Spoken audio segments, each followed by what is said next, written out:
मतलब लाखों की संख्या में हम मिथिला के 50 लाख लोग दिल्ली में रह रहे हैं। जिस दिन ये 50 लाख ने ठान लिया कि दिल्ली बंद, तो दिल्ली का हर एक घर बंद हो जाएगा, हर एक चौक चौराहा बंद हो जाएगा। जो उनके नेता अगर उनके गांव में जाते हैं तो उनको मार के भगाएं। जब तक ये नहीं करेंगे तब तक इनका नेता इस प्रश्न को संसद तक नहीं ले जाएंगे। क्या देश की जनता इस बात को नहीं जानती? क्या हमारे बिहार की जनता, हमारे मिथिला के लोग इस बात को नहीं जानते कि एक डैम बनने से पूरा मिथिलांचल सोना उगलेगा? जब सोना उगलेगा तो वहाँ के मजदूर पंजाब के खेतों में काम करना बंद कर देंगे, गुजरात के खेतों में काम करना बंद कर देंगे, लुधियाना के फैक्ट्री में, हरियाणा की फैक्ट्री में काम करना बंद कर देंगे, क्योंकि उनको वहाँ अपने घर में रोजगार मिलेगा।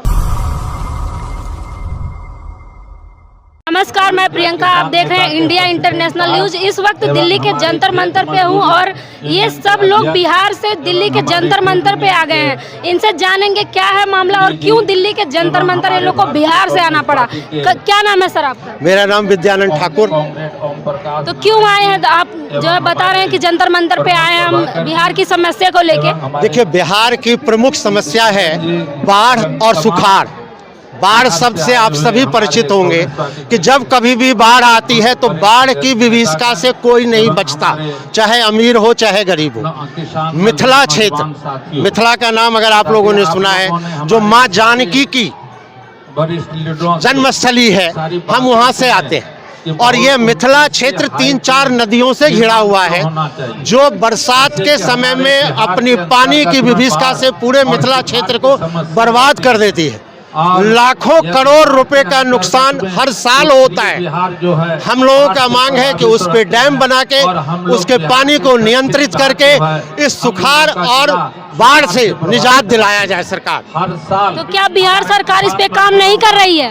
देखिए, ये समस्या बिहार सरकार की नहीं है। पटना हाई कोर्ट ने 4 फरवरी को अपने आदेश में बिहार सरकार, केंद्र सरकार को निर्देश दिया है कि नेपाल सरकार से बात कर एक न्यायिक प्राधिकरण या न्यायिक समिति बनाई जाए जो इस कार्य की प्रगति की देखरेख करेंगे।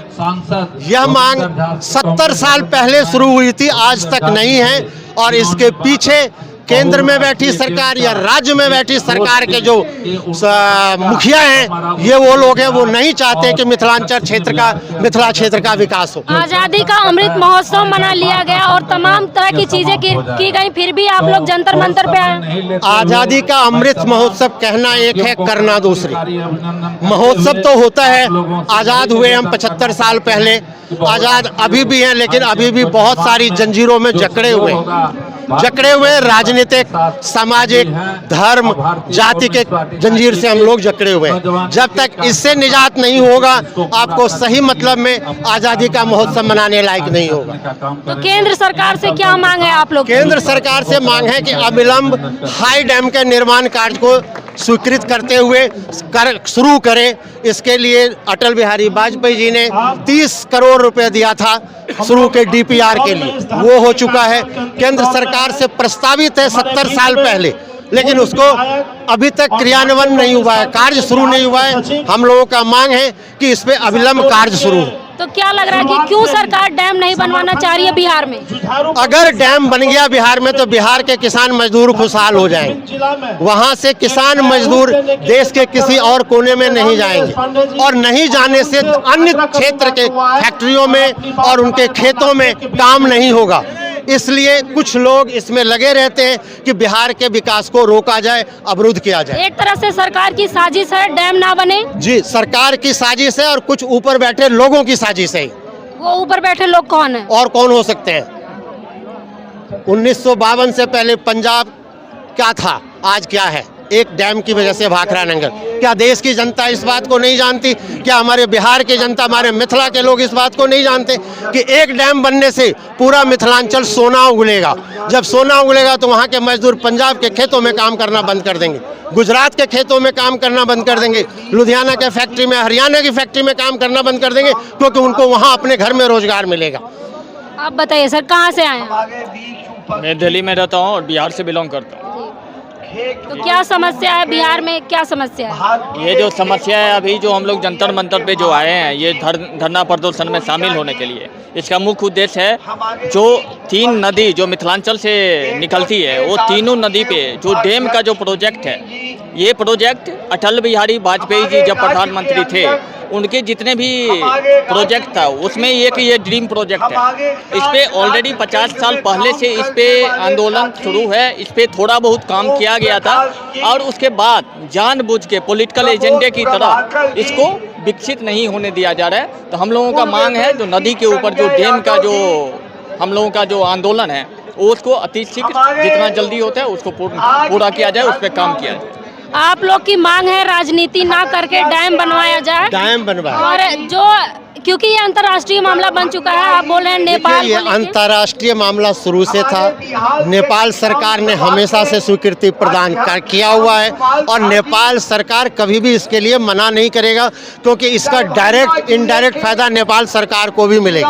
बिजली उत्पादन होगा तो पूरे नेपाल और पूरा मिथिलांचल क्षेत्र इतना बिजली यूज नहीं कर पाएगा जितना बिजली वहाँ उत्पन्न हो। तो जब नेपाल को दिक्कत नहीं है तो भारत में ही समस्या क्यों आ रही है? ये राजनीतिक मंशा नहीं है, राजनीतिक मंशा के चलते यह काम नहीं हो पा रहा। तो आप एक तरह से कहना चाह रहे हैं कि राजनीतिक रोटी सेक रहे हैं, इस पे वोट बटोरने का बस सिर्फ और सिर्फ राजनीति कर रहे हैं लोग। तो इसका कुछ ना कुछ तो निष्कर्ष निकलना पड़ेगा ना। इसका निष्कर्ष केवल मिथिला क्षेत्र की जनता निकाल सकती है।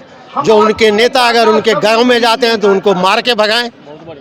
जब तक ये नहीं करेंगे तब तक इनका नेता इस प्रश्न को संसद तक नहीं ले जाएंगे।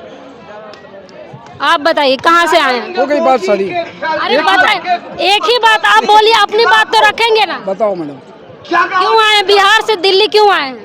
हम लोग इसी संघर्ष समिति के सपोर्ट में आए हैं, समर्थन करने के लिए। वैसे मैं दिल्ली में ही रहता हूँ, अखिल भारतीय मिथिला संघ से बिलोंग करता हूँ और हम सब लोग दिल्ली में रह के इस संस्था का सपोर्ट कर रहे हैं तो वो बिहार में जो समस्या है उस समस्या का समाधान हो। केंद्र सरकार आपकी मांग नहीं मानेगी तो क्या करें? हम इससे बहुत बड़े मतलब लाखों की संख्या में हम मिथिला के 50 लाख लोग दिल्ली में रह रहे हैं। जिस दिन ये 50 लाख ने ठान लिया कि दिल्ली बंद, तो दिल्ली का हर एक घर बंद हो जाएगा, हर एक चौक चौराहा बंद हो जाएगा और हम वही करेंगे। जब तक बम की आवाज सुनाई नहीं देगी सरकार को तब तक सरकार हिलने वाली नहीं है और तो हम बम की आवाज सुनाएंगे। तो देख लीजिए, बिहार को कहा जाता है कि कमेरा समाज है। जो यूपी बिहार के किसान होते हैं पूरे भारत का पेट भरते हैं, अपनी मेहनत से मेहनत कश लोग होते हैं, लेकिन बाढ़ और सूखे की चपेट में इनका कारोबार चौपट हो रहा है और मजदूरी करने के लिए अलग अलग राज्यों में जाते हैं, बिहार से दिल्ली आते हैं। तो इस खबर पे आपकी क्या राय है हमें कमेंट बॉक्स में जरूर बताएं। धन्यवाद।